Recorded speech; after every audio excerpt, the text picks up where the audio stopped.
ร่วมจิตร่วมใจทั้งประวัติศาสตร์ชาวอำเภอเวียงป่าเป้าจังหวัดเชียงรายและประชาชนจังหวัดเชียงใหม่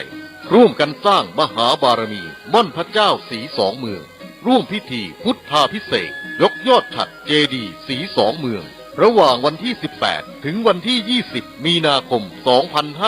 2565 และร่วมเช่าบูชาเหรียญพระเจ้าสีสองเมืองเหรียญแม่นางแก้วรุ่นแรกรุ่นเดียวในตำนานแห่งการสร้างม่อนพระเจ้าสีสองเมืองดอยนางแก้วเช่าบูชาเหรียญเนื้อเงินเหรียญละ 1,000 บาทเหรียญทองแดงเหรียญละ 100 บาทติดต่อเช่าบูชาที่พระสงฆ์ที่จัดรายการธรรมะทุกรูปติดต่อสอบถามได้ที่ 086-181-0423 และ 099-836-6322 หมดเขตจองวันที่ 14 กุมภาพันธ์ 2565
ขณะนี้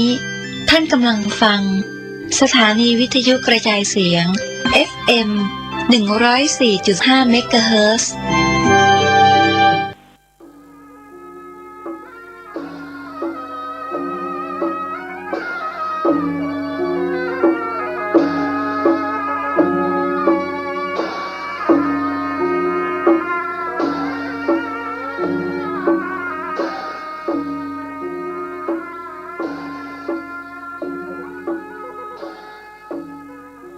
ขอความเจริญในธรรม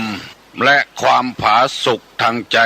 จงได้มาบังเกิดมีแก่ท่านสาธุชนคนดีผู้เจริญในศีลในธรรมทุกท่านพร้อมกันนี้ขอยกมือ10 นิ้วกราบอาราธนาเอาคุณพระพุทธเจ้าคุณพระธรรมพระสงฆ์คุณพ่อคุณแม่คุณครูบาอาจารย์ผู้ประสิทธิ์ประสาทวิชาความรู้บุญศีลบุญทานสิ่งศักดิ์สิทธิ์ทั้งหลาย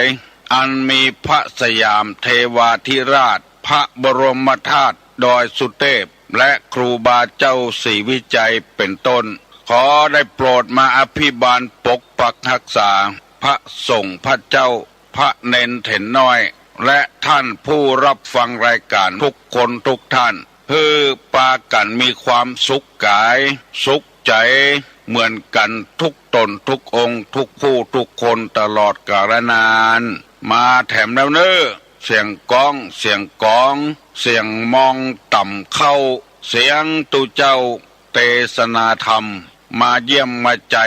ท่านสาธุชนคนดีตั้งหลายถึงบ้านถึงจองเพื่อเอาธรรมะแบบรากหญ้าแบบธรรมดามาฮือพ่อแม่พี่น้องตั้งหลายฟังก่อนที่จะได้ฟังนี้ขอเชิญชวนมวลพุทธบริษัททั้งหลายไหว้พระเหมือนกับนักมวยไหว้ครูระลึกถึงครูบาอาจารย์ก่อนผู้ที่ไปแสวงหาสัจธรรมสี่อสงไขยปลายแสนมหากัปและ10 ญาติปางสุดท้ายได้เกิดมาเป็นพญาเวสสันตละตาลเข้าของทรัพย์สมบัติสละบัลลังก์ไปบวชเป็นพระฤาษีตาลเมียตาลลูกบำเพ็ญขนาดหนักจนได้ตรัสรู้เฮาไหว้ครูบาอาจารย์เนี่ยก่อนอาลังหังสัมมาสัมพุทโธภควาพุทธังภควันตังอภิวาเทมิกราบสวากขาโตภควตาธัมโมธัมมังนัมสสามิกราบสุปฏิปันโนภควโตสาวกสังโฆสังฆังนะมามิกราบหันทัพไมยังพุทธัสสะภควโตบุพาภะคณะมะกะลังกะโลมาเสนะโมตัสสะภควโตอะระหะโตสัมมาสัมพุทธัสสะนะโมตัสสะภควโตอะระหะโตสัมมาสัมพุทธัสสะนะโมตัสสะภควโตอะระหะโตสัมมาสัมพุทธัสสะพุทธังสรณังกัจฉามิธัมมังสรณังกัจฉามิสังฆังสรณังกัจฉามิตุติยัมปิพุทธังสรณังกัจฉามิตุติยัมปิธัมมังสรณังกัจฉามิตุติยัมปิสังฆังสรณังกัจฉามิตติยัมปิพุทธังสรณังกัจฉามิตติยัมปิธัมมังสรณังกัจฉามิตติยัมปิสังฆังสรณังกัจฉามิอิติปิโสภะคะวาอะระหังสัมมาสัมพุทโธวิชชาจรณะสัมปันโนสุขโตโลกาวิทูอนุตตโลปุริสาธรรมสารถิสัทธาเทวมนุษสานังพุทโธภควาติสวากขาโตภควตาธัมโมสันติติโกอากาลิโกเอหิปัสสิโกโอปนะยิโกปัจจัตตังเวทิตโพวินยูหิติสุปฏิปันโนภควโตสาวกสังโฆอุจุปฏิปันโนภควโตสาวกสังโฆญาญะปฏิปันโนภควโตสาวกสังโฆสามิเจปฏิปันโนภควโตสาวกสังโฆญาติตังจัตตาลิปุริสายุคานิอัฏฐปุริสาปุคลาเอสาภควโตสาวกสังโฆอาหุไนโยปาหุไนโยทักขิไนโยอัญจลิกาลนิโยอนุตตะลังปุญญเขตังโลกัสสาติกราบหนึ่งกราบสองกราบสามในพุทธภาษิตกล่าวไว้ว่าปูชาจะปูชนียนังเอตัมมังคารมุตตมังแปลว่าบูชาสิ่งที่ควรบูชาเป็นมงคลในชีวิตภัยพ่องควรบูชาภัยพ่องเป็นควรบอกควรบูชาการบูชานั้นมีอยู่2 อย่าง หนึ่งอามิสบูชา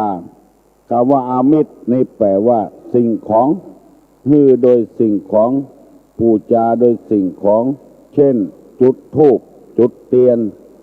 อันนี้เรียกว่าอามิสบูชาสองปฏิบูชาแปลว่าบูชาด้วยการปฏิบัติตามวันนี้ตุลุงจะได้นำเอาคำว่าบูชามาเสนอให้พี่น้องทั้งหลายได้ฟังอย่างเฮาบูชาพระพุทธเจ้าบูชาพระธรรมบูชาพระสงฆ์บูชาเสื้อวัดบูชาเสื้อบ้านอันนี้เรียกว่าการบูชาการแสดงความเคารพนอบน้อมต่อสิ่งศักดิ์สิทธิ์ที่เฮาเคารพนับถือบูชานี้ดังที่กล่าวมาแล้วเมื่อตะกี้ว่ามีอยู่สองอย่างแล้วก็สองอย่างเนี้ยในภาษิตยังกล่าวไว้ว่าอันใดควรบูชาอันใดบ่ดีควรบูชาเช่นบูชาไฟบูชาลมบูชาน้ำที่เฮาปฏิบัติกันมาเช่นปู่ย่าตายายการที่เฮาทำกันมานี้คือการปฏิบัติธรรมนั่นเองตามหลักธรรมในทางพระพุทธศาสนาเช่นเดือนนี้ปากันลอยกระทงอันนี้เรียกว่าการปฏิบัติธรรมเรียกว่าบูชาบูชาตามเทียนส่องหน้าพระพุทธรูปอันนี้ก็ชื่อว่าเป็นการบูชาไฟบูชาลมปล่อยว่าวขึ้นบนอากาศเพื่อถึงพระเกศแก้วจุลมณีพุ่นอันนี้เป็นความคิดของคนทำอย่างไรทำมันทำไมบ่ทำบ่ได้การความจริงบ่ทำก็บ่ได้บ่เป็นหยังทำก็บ่เป็นหยังบ่ทำก็บ่เป็นหยังแต่ว่าการทำนั้นมันดีกว่าเพราะจะใดเพราะทำจิตใจของคนให้สูงขึ้นรู้จักคุณของน้ำคุณของลมคุณของไฟที่เฮาใจถึงวันนี้อันนี้เป็นสำหรับข้างนอกเป็นอาการบูชาด้วยอามิสคือสิ่งของการที่เฮาเอาของฝากไปให้กันก็เป็นการปฏิบัติธรรมเสียสละรู้จักคุณอย่างอันนี้อย่างทางนอกจะว่าไปก็อย่างต่ำๆแต่ว่าอย่างสูงนั้นคือปฏิบูชาโดยปฏิบัติตามที่พ่อที่แม่ได้สั่งสอนไว้คำว่าพ่อคำว่าแม่บ่ได้หมายเอาว่าพ่อแม่ทั่วไปกูคนหมายถึงพ่อถึงแม่ที่มีคุณธรรมมีจิตใจโอบอ้อมอารีมีจิตใจเอื้อเฟื้อเผื่อแผ่ลูกผู้ให้ความกำเนิดแก่เขาถ้าพ่อถ้าแม่เป็นคนบดีเป็นคนที่สังคมรังเกียจแล้วเอาไปปฏิบัติตามกับกรรมพ่อกรรมแม่ที่สังคมรังเกียจอันนี้ก็บ่ชื่อว่าบูชาเพราะทำบดีพ่อแม่ประกอบอาชีพที่ทุจริตลูกก็ปฏิบัติตามพ่อตามแม่อันนั้นบ่ถูกต้องในโลกบ่ต้องการอยากจะให้ลูกทุกคนเปลี่ยนแปลงไปฟังคำครูบาอาจารย์คำคนอื่นที่ดีกว่าพ่อกว่าแม่นี่เป็นต้นธรรมะที่นำมาเสนอนั้นเป็นธรรมที่ดีมีสาระมีประโยชน์คือรู้จักคุณอย่างน้อยที่สุดก็มีทั้งอามิสมีทั้งปฏิบัติตามก็ได้อามิสก็ได้บางเตื้อคนที่ทำไปแล้วอย่าไปหวังการบูชาของคนมรุนถ้าเราหวังสิ่งที่เราฮื้อไปนั้นมันก็หมดไปเลยเราก็ยังชื่อว่าเราทำบุญทำคุณไว้ให้แก่คนถึงเขาบ่มาตอบแทนบุญคุณก็ตามบุคคลผู้ที่น่าบูชานั้นจะมีนิสัยอยู่ในศีลในธรรมเป็นต้นหมอที่เอาเงินก็มีหมอที่หน้าเลือดก็มีหมอที่ดีก็มี มีมีจรรยาบรรณของหมอควรจะบูชาสิ่งเหล่านี้เป็นอย่างยิ่งไปที่ไหนมาที่ไหนเอาของฝากเอาของกำนันไปให้ช่วยเหลือที่เขาช่วยเหลือเรามันมีหลายอย่างเคยถามว่าลูกสองคนคนหนึ่งมันเนี่ยเวียกเนี่ยการปฏิบัติพ่อปฏิบัติแม่แล้วคนหนึ่งบ่ใครปฏิบัติพ่อบ่ใครปฏิบัติแม่สองคนเนี่ยคนหนึ่งอยู่ในศีลอยู่ในธรรมคนหนึ่งไปลักไปจกของเพื่อนมาไปจี้ไปปล้นของเพื่อนมาไปแซบไปแมทของเพื่อนมาเรามาเลี้ยงพ่อเลี้ยงแม่คนหนึ่งปฏิบัติพ่อแม่แต่บ่ได้เอาอย่างมาคือพ่อคือแม่จะถามว่าสองคนเนี่ยพ่อแม่จะชอบคนใดกูคนมันจะถามเหมือนกันหมดว่าจะชอบคนที่บูชาพ่อแม่โดยการปฏิบัติคำสั่งคำสอนลูกที่เอาของมาให้พ่อกับแม่โดยไปลักไปจกไปจี้ไปปล้นไปแซบไปแมทของเพิ่นมาพ่อแม่ยังเป็นทุกข์อยู่เพราะวันใดวันหนึ่งเพิ่นจะจับจะยับเพิ่นจะเอาไปใส่คอกใส่ขังเป็นทุกข์กับลูกแล้วก็เสื่อมชื่อเสียงตัวลูกปฏิบัติปัดโป่พ่อแม่ลูกนั้นเรียกว่าบูชาในทางที่ถูกเป็นมงคลชีวิตตกน้ำบ่ไหลตกไฟบ่ไหม้จึงมีกรรมเป็นพุทธประสิทธิ์ออกมาว่าบูชาจะบูชานิยานังเอตัมมังคารมุตตมังลูกทุกคนพึงจำไว้ว่า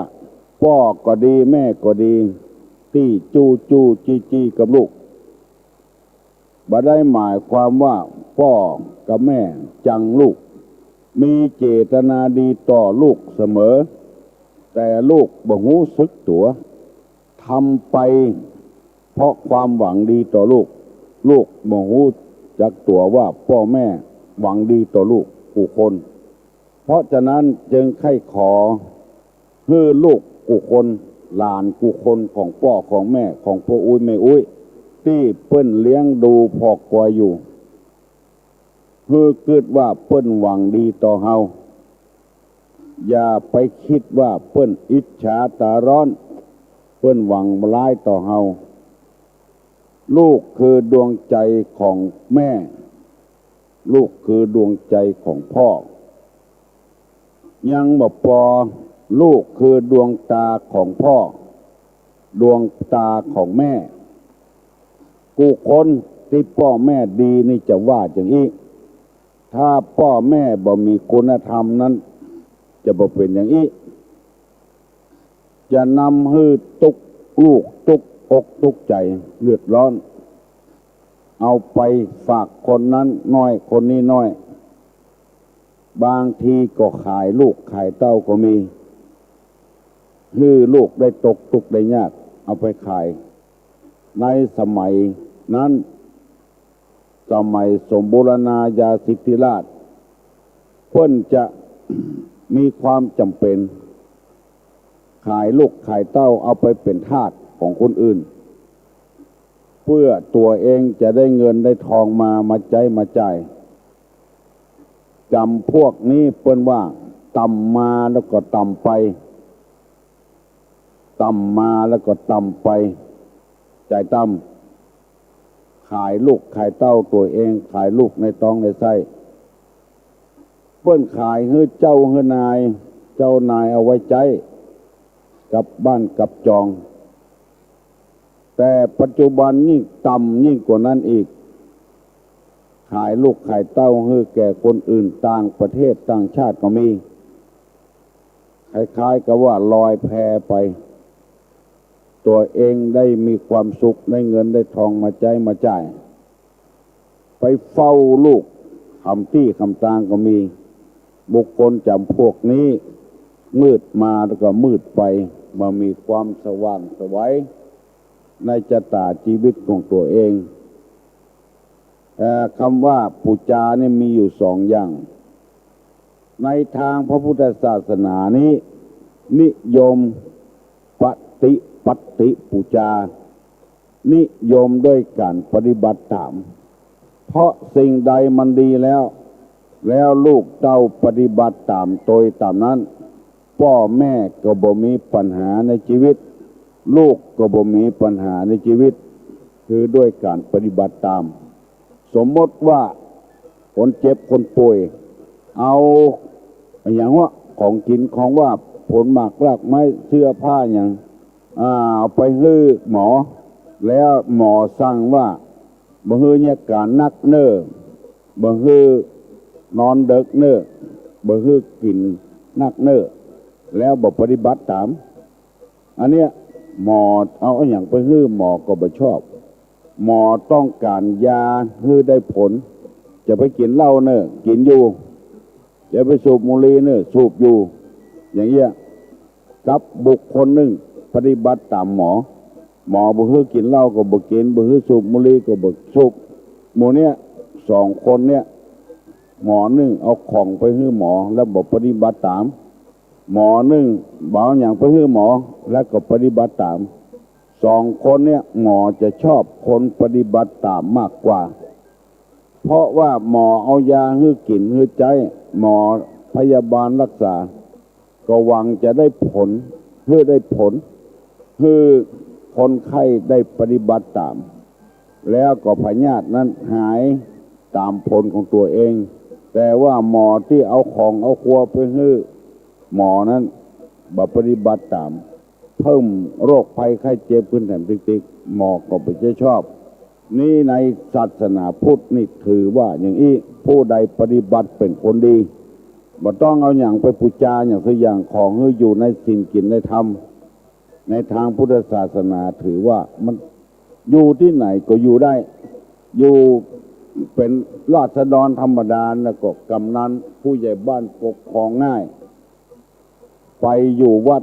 ทุกเจ้าก็ปกครองง่ายไปทำการทำงานหัวหน้าก็ปกครองง่ายเป็นหัวหน้าลูกน้องก็อยู่ตัวง่ายเพราะว่าปฏิบัติตามหลักศีลหลักธรรมจะฮื้อคะแนนแก่ไผจะยกฮื้อไผเป็นใหญ่ก็ปฏิบัติตามผู้หลักผู้ใหญ่ที่เพิ่นยกย่องบ่บิดบ่เบี้ยวบ่คัดบ่แย่งอยู่ไปตามที่ผู้หลักผู้ใหญ่เพิ่นแต่งตั้งไว้หมู่เนี้ยเป็นหมู่ที่บ่ขวางโลกอยู่อย่างบ่มีปัญหาลองสังเกตพอมาได้ปฏิบัติตามนี่สมบูรณ์โรงเรียนเข้าแล้วเนอะยังบ่เข้าตัวเปิ้นเตื้อจะประชุมเนอะพี่น้องที่อยู่ทางนอกเข้ามาทางในอยู่ตามนอกอิดออดบุคคลจำพวกเนี้ยเป็นบุคคลที่ว่ายากสอนยากนัดกันไว้แล้วเนอะจะไปหั่นจะไปนี่แต่อันชั่วโมงแต่อีชั่วโมงเปิ้นไปกันตัวบ่ไปอันนี้เรียกว่าเป็นคนที่บัดหน้าเคารพนับถือมันคัดใจกันถ้าใจบ่สูงส่งแท้ๆว่าก็อย่าเป็นจนต้องด่าต้องแจ้งกันบางทีก็ฮื้อแล้วกันหัวไปอันเพราะฉะนั้นคนเฮาอย่าเป็นอย่างอยู่ต้องอยู่ตามระเบียบเจ้าบ้านจะจองที่เปิ้นวางกันไว้ตายเก็บ50 บาทเน้อเก็บ100เน้อเอาฮื้อเพิ่นเนี่ยมันก็แล้วไปเนี่ยเปิ้นฮื้อกันวุ่นๆตัวบ่ฮื้ออันเนี้ยมันฝ่าฝืนกฎระเบียบกฎสังคมเป็นที่บ่ชอบใจของคนทั่วไปว่าฮื้อก็บ่ชอบจังหยังนี่น่ะเหมาะกระด้างกระเดื่องแข็งมีนิสัยบ่ค่อยดีเพิ่นจะเก็บเงินเก็บทองอะไรอย่างที่เฮาว่าเนี่ยกองทุนเงินล้านเนี่ยเพิ่นยืมไปเอาไปลงทุนก็เอามาใช้เพิ่นเนี่ยตามที่เฮากำหนดไว้ตามที่เฮาได้ตกลงกันไว้บ้านนั้นถิ่นนั้นก็เจริญคนว่าง่ายสอนง่ายยืมของเพิ่นแล้วถึงเวลา เอามาฮื้อเปิ้นบ่ฮื้อสกรรมอันเนี้ยมันเดือดร้อนวุ่นวายกฎหมายเกิดขึ้นถึงวันนี้เพราะคนหมู่เนี้ยเพราะคนหมู่ดื้อดึงเนี่ยเอาไปใจไปจ่ายแล้วก็บ่ฮื้อเปิ้นสกรรมกฎหมายออกมาถึงวันบัดเดี๋ยวนี้ขายบุหรี่ก็บ่ฮื้อขายเปิดเผยขายเหล้าก็บ่ฮื้อขายเปิดเผยเอาบุ่มไว้ซ่อนไว้กฎหมายนี่ทำเมื่อคนนี่ขอโทษเถอะทำเมื่อคนนี่วอกขึ้นไปนะติ๊กกฎเกณฑ์อะไรอย่างต่างๆเพื่อบ่ได้ตามมาตรฐานก็จำเป็นว่าต้องตามแล้วก็แล้วไปกฎเกณฑ์ถ้าเอาธรรมะมาใจนี่มันบ่มีวอกมันมีก้างนะละอาตัวเก่าอายให้ตัวเก่าเปิ้นอย่างเนี้ยได้เฮาเนี้ยบ่ได้ละอาให้ตัวเก่าคนได้อายให้ตัวเก่าได้เนี่ยคนนั้นเป็นผู้วิเศษละถึงไผจะหันก็จ้างบ่หันก็จ้างเนี่ยไปอายคือเจ้าบ้านเจ้าเมืองอายให้ตัวเก่าว่าเกิดมาถึงเตื้อยังเป็นอย่างอี้บ่มีสัจจะบ่มีวาจาบ่มีสักอย่างแล้วก็เมินไปก็ย่ำไปอย่างคนขี้ลักขี้จกของเพิ่นคนจี้คนปล้นของเพิ่นเตื้อหนึ่งบ่เป็นหยังเตื้อที่สองเตื้อที่สามเอาละมันกินหม้อขึ้นฟังแล้วได้เปลี่ยนแปลงวิถีชีวิตของตัวจะได้พ้องก็ขอให้พยายามเปลี่ยนแปลงชีวิตอันเลวอันร้ายอันบ่ดีบ่ดักโบราณเปิ้นว่าปี้หูสองน้องหูหนึ่งปี้หูปี้ป๋องน้องหูน้องกล่าวบ่ได้มีเจตนาว่าจะมาสอนคนนั้นคนนี้ว่าคือคนนั้นคนนี้ว่าไปตามน้ำตามธรรมเพื่อให้สังคมเฮาชุมชนเฮาได้เข้มแข็งขึ้นมีความหมั่นความขยันเอื้อเฟื้อเผื่อแผ่ซึ่งกันและกันขึ้นวันนี้ตุลงจะได้นำเอากรรมที่เปิ้นว่าขี้เมี่ยงเกิดกับเล็กมาเสนอให้พี่น้องทั้งหลายฟังหมายความว่าจะได้ขี้เมี่ยงเกิดกับเล็กก็คงจะหู้กันทั่วไปคนไทยว่าสนิมคนเมืองเขาว่าขี้เมี่ยงกับเล็กนี่มันเกิดกับกันมันเป็นธรรมชาติเป็นธรรมดาเพราะว่าเล็กนั้นจะดีกับบดีกาจะใดมันจะเกิดกับไม้ก็บ่เกิดกับดินก็บ่เกิดกับหินกับทรายก็บ่เกิดมันจะเกิดกับเล็กเฮาฟังง่ายถ้าเฮาจะมาบรรยายนี้ก็เป็นเรื่องที่ยากสักหน่อยหนึ่งตุลุงจะได้ขอเมตตาเวลากับท่านผู้ฟังทั้งหลายนำเอามาบรรยายให้ท่านทั้งหลายฟังของโมนี้มันเกิดกับกันขี้เมี่ยงกับเล็กมันเกิดกับกันถ้าบ่มีเล็กก็บ่มีขี้เมี่ยงถ้าบ่มีขี้เมี่ยงก็บ่มีเล็กของกับกันเปิ้นอุปมาเปรียบเทียบกับคนเฮานี่เมื่อเฮาจมหัวจมท้ายอยู่กับกันแล้วมันมีความจำเป็นเป็นอย่างยิ่งที่เฮาจะต้องอยู่ด้วยกันตลอดไปบัดใจว่าจะฮื้อหมดช้อยร้อยเหมือนอ้อยกังก่อหมดแต่นอเหมือนต่อไฟไหม้บัดใจอย่างอั้นก็เมื่อมันจมหัวจมตายอยู่กับกันแล้วลูกเฮาเกิดกับเฮาแล้วผัวกาเมียกาเฮาไปค่าได้เปิ้นเมื่อได้กันมาแล้วมันจะฮื้อมีความเจริญรุ่งเรืองเหมือนกับเปิ้นกับต้านต้องมีการปฏิบัติธรรมวิธีปฏิบัติธรรมนั้นง่ายไม่ใช่ยากเท่าใดคือได้ยินพระสงฆ์พระเจ้าครูบาอาจารย์ท่านมหาท่านพ่อครูท่านเจ้าคุณเทศกันที่ไหนเอาฟังกันที่ห้านแล้วนำมาใจแล้วปรับปรุงวิถีชีวิตตัวเองมันก็จะดีขึ้นถ้าบ่ดีขึ้นป ฝ่ายใดฝ่ายหนึ่งเขาจะไปเดือดไปร้อนก็บ่ได้ไปเปิดเสื้อหรือเปิ้นหันหลังมันขี้เมี่ยงกับเหล็กมันเกิดกับกันแล้วจำเป็นได้พอได้กอยเลี้ยงได้ดูมันจะไปคิดนอกเหตุนอกหอยนอกศีลนอกธรรมอันใดถ้ามันนอกธรรมชาตินอกธรรมะไปแล้วมันจะเดือดร้อนเมื่อรุนปัจจัยเดือดร้อนกับตัวเองคนอื่นก็พลอยเดือดร้อนไปด้วยอันนี้โบราณเพิ่นว่าขี้เมี่ยงเกิดกับเหล็กมันจำเป็นจะต้องพอคอยดูแลกันในพระพุทธศาสนาของเขาก็มีภิกษุภิกษุณีอุบาสกอุบาสิกา3-4 คนเท่านั้นที่จะได้พอคอยดูแลกันขี้เมี่ยงกับเหล็กมันเกิดกับกันแล้วตัวเจ้าก็ต้องอดสาหะวิริยะพยายามสั่งสอนศรัทธานาบุญทั้งหลายแนะกินน้ำตาลเพราะศรัทธาบ่มีโอกาสได้ศึกษาเล่าเรียนพระธรรมวินัยนักหนาปาป้านเหมือนตัวเจ้าศรัทธาก็ต้องดูแลอุปถากซึ่งกันและกันเพราะมันเกิดมากับกันเป็นของธรรมดาผิดน้อยถูกน้อยก็มีวิธีเดียวคือตาลเหียเรียกว่าอภัยตาลจะไปตือไผ่ดีจะไปตือไผ่จ้าจ้างเป็นบาป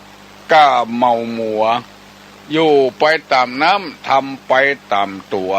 น้ำเพียงใดดอกบัวเพียงอันเขาจะไปคิดว่าเขาลวกหรือเปิ้นฉลาดหรือเปิ้นคิดอย่างอี้ก็บ่ถูกโบราณเปิ้นว่าง่าวลวกคนเดียวบ่เต้าง่าวตึงหมู่เมื่อมันขี้เมี่ยงกับเหล็กมันเกิดกับกันก็ต้องตีลูกตีตาอยู่กับกันไปกุมปีกุมเดือนกุมวันขอจะพยายามไปเสาะหาการหางานหาความผิดหาความเดือดร้อนเข้ามาสู่หมู่บ้านในหอในเฮือนเฮาก็แล้วกันบางรายนี่เปิ้นบ่ได้สนใจในธรรมะธรรมโมผิดกันถึงวันกินเหล้าเมายามาหาเรื่องกับลูกกับเมียขอให้พยายามหลีกเลี่ยงพรรษานี้ย่างอันใดได้ที่มันบ่มีสาระมีประโยชน์ก็พยายามย่างเหี่ยเป็นต้นเหล้ายาป่าปิ้งในการลองปล่อยมันสัก3 เดือนเนาะมันจะลงดำลงแดงตายก็ปล่อยมันตายมันเข้ามันค่อยดีขึ้นมาเมื่อย่าง3 เดือนได้ก็ย่างต่อไปผลประโยชน์มันเกิดขึ้นนะ1บ่ผิดบ่เถียงกัน2สตางค์ก็จะได้เก็บหอมรอมริบไว้3พญาติพยามก็จะบ่เกิดขึ้นจะดีขึ้นระยะ3 เดือนขอเชิญชวนพี่น้องทั้งหลายปฏิบัติธรรมวันนี้ตุลุงจะได้นำเอาจริยธรรมสำหรับคนเฮาที่อยู่ร่วมกันพ่อเฮือนอยู่กับแม่เฮือนแม่เฮือนอยู่กับพ่อหอพ่อเฮือนอยู่กับลูกกับเต้าอยู่กับเพื่อนพี่น้องเพื่อนบ้านใกล้เฮือนเคียงซึ่งกันและกันเอาจะได้ช่วยเหลือซึ่งกันและกันเพื่อนมีธรรมะประจำตัวอยู่ได้นำมาเสนอแล้วเป็นต้นว่าสังฆะวัตถุ4ทานปิยวาจาอัตถจริยาสมานัตตา2พรหมวิหาร4เมตตากรุณามุทิตาอุเบกขาได้นำเสนอไปแล้วเมื่อตะวานี้นำเสนอแถมว่าทันตาแปลว่าโหจักปรับปรุงตัวเข้ากับชาวบ้านพยายามปรับปรุงตัวเก่าเข้ากับชาวบ้านอย่าไปให้ชาวบ้านปรับปรุงเข้าตัวเก่ามันผิดธรรมเนียมทุกอย่างในโลกนี้ถ้ามันบ่ปรับปรุงเข้าหากันมันบ่เกิดมรรคเกิดผลอย่างเกิดขึ้นดอกของไม้ต่างๆมีเกสรตัวปูตัวแม่มันผสมกันจึงมีเกิดเป็นหน่วยลำไยหน่วยบะม่วงหน่วยบะตื่นดอกบะหนุนผสมกับบะหนุนก็เป็นบะหนุนกันถ้าบ่มีการผสมพันธุ์กันมันก็บ่เกิด คุณงามความดีอย่างกับขึ้นเพราะตัวเองต้องไปคุกคีกับเจ้าบ้านกับจองกับพี่น้องเปิ้นมีการมีงานช่วยเหลือกันเอื้อเฟื้อเพื่อแผ่กันบ่มีก็หาบ่มาก็เซาะถึงตัวมีก็จะได้มีคนมาช่วยมาเหลือกันเอาตัวเองเฮาว่าจะไปไก่ไปไก่มาบ่อ่อนหาไผมันจังลำบากเมื่อลูนปุ่นปายตุลงลองสังเกตพอต้นตาลที่วัดที่ในโรงเรียนใกล้กับวัดตุลงนั้นมี2 ต้นเป็นตาลแม่ตึง2 ต้นเวลามันมีปีออกมาหน่วยออกมาหล่นหมดว่าได้ไว้เจือไว้จาดทักหน่วยเพราะมันเป็นตาลแม่ตึง2ถ้ามีตาลปูเหียที่มันเป็นดอกออกมายาวๆนั้นเหียสักต้นหนึ่งหน่วยตาลนั้นก็จะติดเพราะมีเกสรตัวปูมีก้าตัวแม่มันบ่ติดหน่วยก็หล่นหน่วยก็หล่นหมดอุปมาฉันใดคนเฮาอยู่ร่วมกันก็จะต้องมีการติดต่อกันสัมพันธ์กันเปิ้นไปวัดไปวาก็ไปโดยเปิ้นไปปะไปพบกันในวัดในวาได้อู้ได้จากกันมีการมีงานก็จะได้ช่วยกันเหลือกันมีความสามัคคีสามัคคีพร้อมเพรียงเอียงหน้ากันที่ใดคนเอาไหลหากันนี่ที่นั้นจะมีความสุขอย่างที่เปิ้นประกวดขบวนขวดตาลกับประกวดบอกไฟพระนอนเมื่อตะวาวันซืนนี้บ้านบางบ้านนี่มีศรัทธานักเป็น100 200 400 500ประกวดบ่ได้รางวัลเพราะคนไปบ่หลายเพราะคนเฮาอยู่บ่ไลตัวข้อหาเปิ้น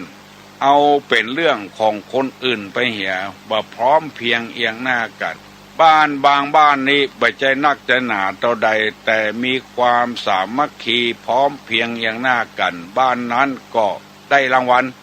มีความคิดความหันอย่างเอามาช่วยกันต้องเอาตัวเฮาเนี่ยเข้าไปใกล้กับเจ้าบ้านเจ้าจองกับวัดกับวาความเจริญในหูในตาความสามัคคีย่อมเกิดขึ้นเมื่อความสามัคคีเกิดขึ้นความสุขบานหวั่นใจก็เกิดขึ้นสมกับพุทธภาษิตที่เปิ้นว่าไว้ว่าสุขาสังคัสสะสามัคคีความพร้อมเพียงของหมู่ทำให้เกิดสุขในกลางภาษาหน้านี้ตุลงจึงไข้ขอเจิญจวนคนเฒ่าคนแก่เฮาที่มีแข้งดีขาดีหูดีตาดีอยู่วัดเฮาบ่ได้นอนกันมาเช่นหลาย10 ปีมาแล้วปีนี้ลองจวนกันเข้าวัดเข้าวาอาบน้ำฟังธรรมแล้วนอนวัดเหี่ยคืนเอาศีล5ก็ได้ศีล8ก็ได้ไปนอนเพื่อฮื้อคัดเก่ากิเลสบางคนเพิ่นกดข้าหมูจูง่ายวัดป่านอนก็ได้นอนกับบ้านเปาะก็ได้บ่เป็นหยังแต่ว่าเฮาเอาตัวไปคุกคีกับวัดกับวาเนี่ยมันดีไม่ยิงนอนก็ได้ปอดใจนอนก็ได้ว่าสำคัญเพื่อให้ลูกให้หลานเขาได้ม่วนใจดีใจลองถามลูกถามหลานก็เถอะพออุ้ยไปนอนวัดนี่สู่ว่าจะได้โอ้ดีใจแม่อุ้ยไปนอนวัดก็ดีใจอยู่กับบ้านกับจองในกุ้มกระจมกุ้มกระแซมกุ้มกระเดือดละอ่อนเขาจังโดยที่สร้างบาปฮื้อละอ่อนเอาไปเก็บตัวอยู่ในวัดในลักษณ์ของความสงบนี้มีอยู่ว่านัตถิสันติปรังสุขขังสุขอื่นยิ่งกว่าความสงบไม่มีกายวิเวกเป็นเหตุให้เกิดจิตตวิเวกเมื่อจิตตวิเวกแล้วเป็นเหตุให้เกิดอุปธิวิเวกหมายความว่าเฮาไปอยู่กับวัดกับวาวันค่ำเฮาบ่ได้ยินอะไรหยังบ่ได้หันอะไรหยังกิเลสมันก็บ่เกิดขึ้นกิเลสมันเกิดขึ้นเพราะว่าตาไปหัน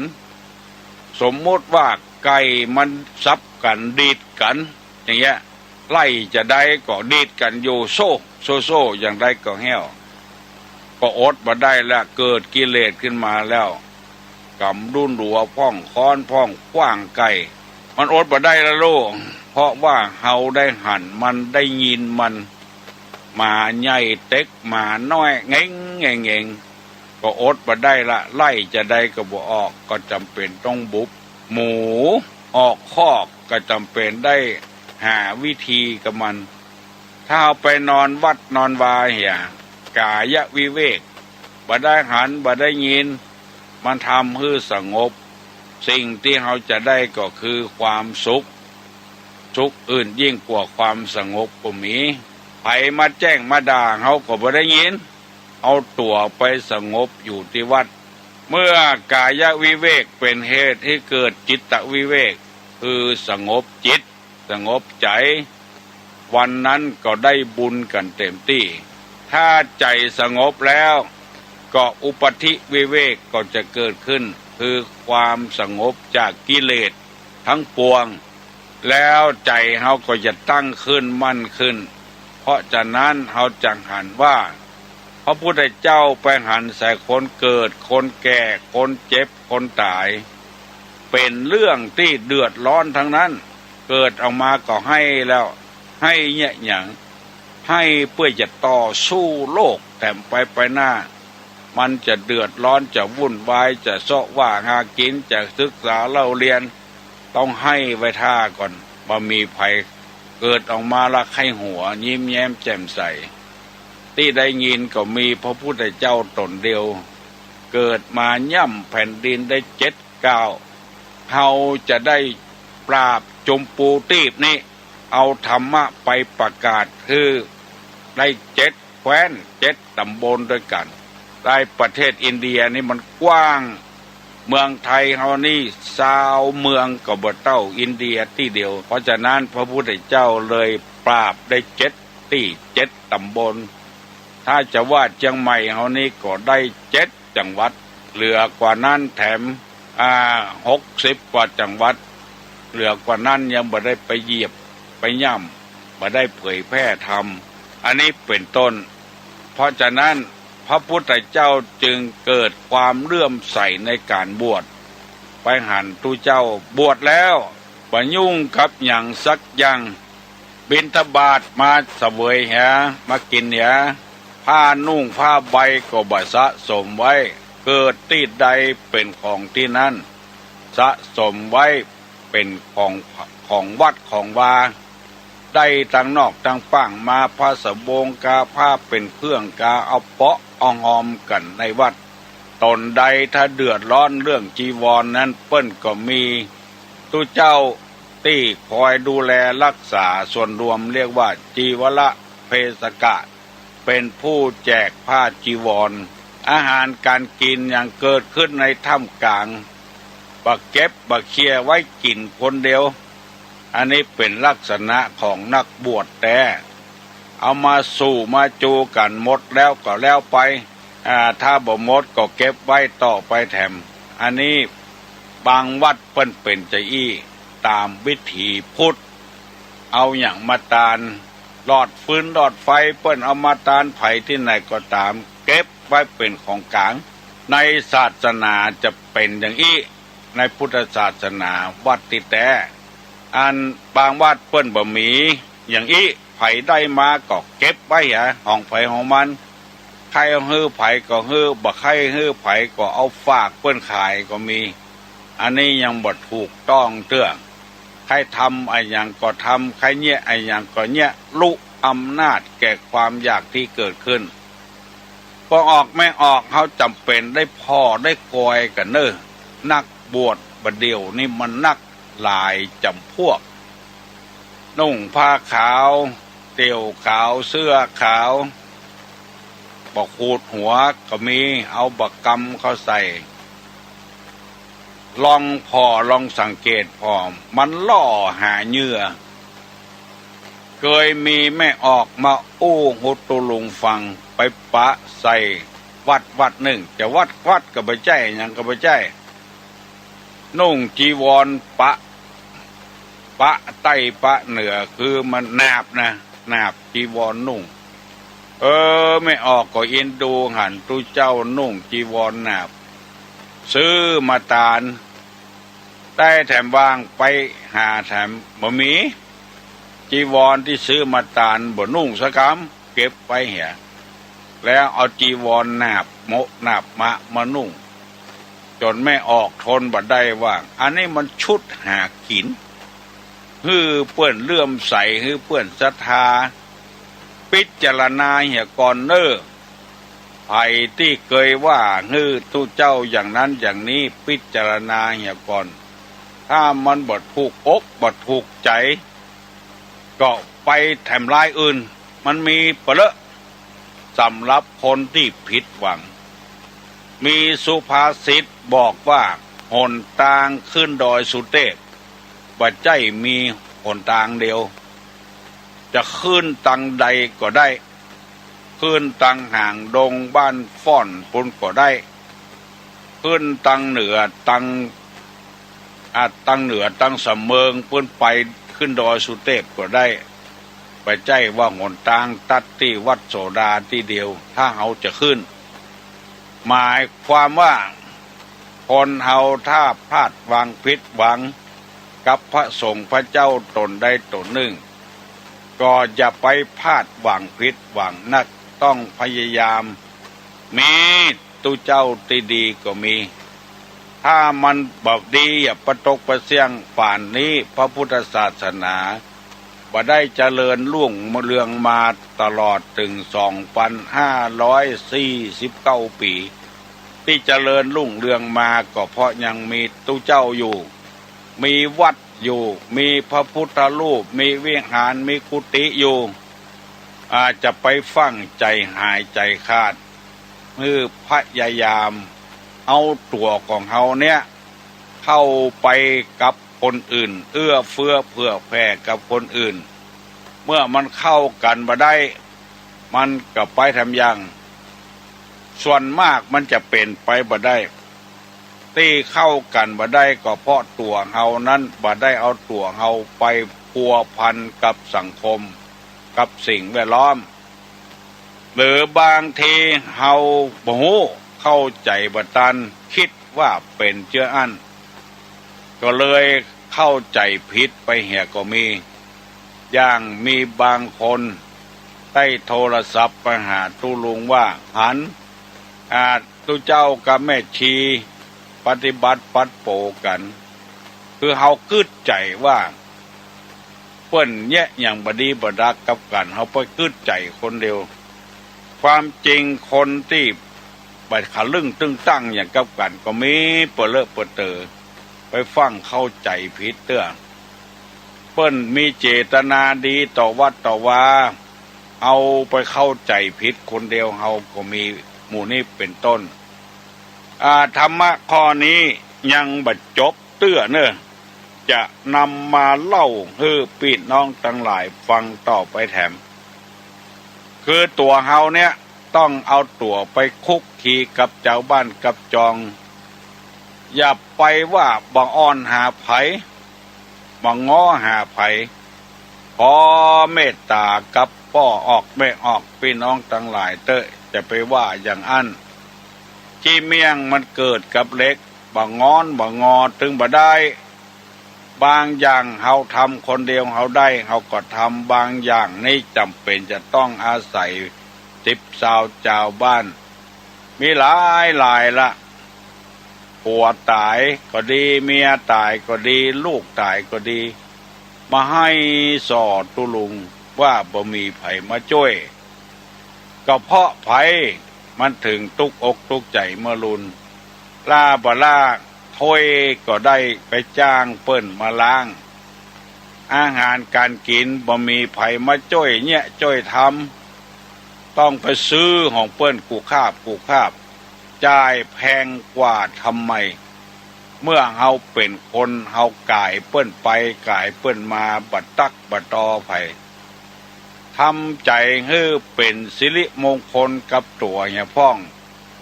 อยู่บ้านใดให้เอาไฟบ้านนั้นเข้าเมืองตาลิ้วตาโดย ถ้าบ่มีไผหันเฮาก็มือเนี่ยถ้าเข้ามาหั่นมันริ้วเฮาก็ริ้วด้วยเขาเหียมันม่วนมันอยู่กับกันกินกับกันม่วนที่เมี่ยงกับเหล็กมันเกิดกับกันหน้าเหาะไปเหาะมาแจ้งบ่แจ้งก็เอารถออกปิดประตูเหียบ่เฝ้ามีไผเฝ้าบ้านเฝ้าจองเกิดมีขโมยโจรโจรขึ้นก็จะน่าโทษบ่จะเหมาะความจริงคนมาลักมันบ่เกิน5 คนไว้น่าโทษว่าบ้านนี้ที่ขโมยขี้ลักแล้วก็เกิดเป็นพิษเป็นภัยกับตัว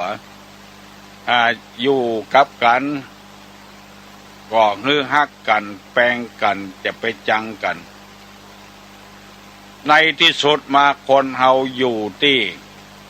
มีความเสมอกันคือเรียกว่าไตรลักษณ์คือลักษณะที่เหมือนกันคนทุกข์มีโอกาสป่วยคนรวยก็มีโอกาสป่วยคนทุกข์คนจนเป็นไส้ติ่งคนรวยก็มีโอกาสเป็นไส้ติ่งอย่างเดียวกัน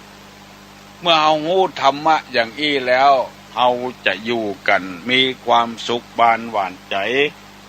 สบายอกสบายใจจะไปจังคนนั้นจะไปจังคนนี้หันหน้าให้อย่ามาถูกตาเง่าหมอนี่คือทำใจเฮียเปิ้นก็บ่ถูกตาอย่างเฮานะบ่ใจว่าเฮาคนเดียวบ่ถูกตาเปิ้นก็บ่ถูกตาเฮาก็อย่างเดียวกันนะถ้าเฮาบ่ถูกใจเปิ้นก็บ่ถูกใจเฮาอย่างเดียวกัน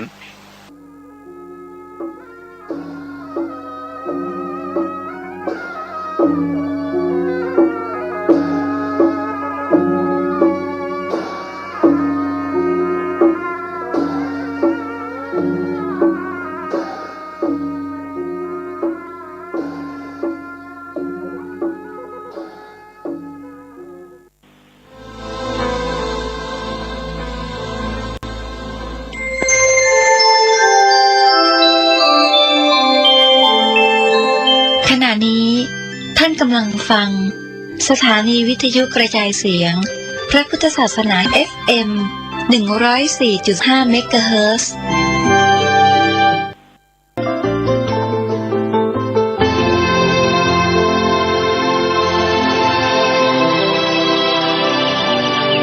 วันนี้เป็นวันพระขอเรียนเชิญพุทธศาสนิกชนทุกท่านมากลั่นจิตให้ใสกลั่นใจให้เป็นบุญด้วยการให้ทานรักษาศีลและเจริญจิตภาวนาน้อมจิตให้เข้าถึงพระรัตนตรัย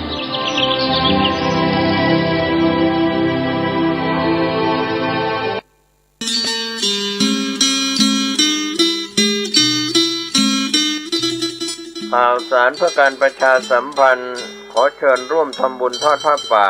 สร้างถนนทางเข้าสวนป่าสามัคคีธรรมสถานที่ปฏิบัติธรรมบ้านสามัคคีตำบลบ้านผืออำเภอจอม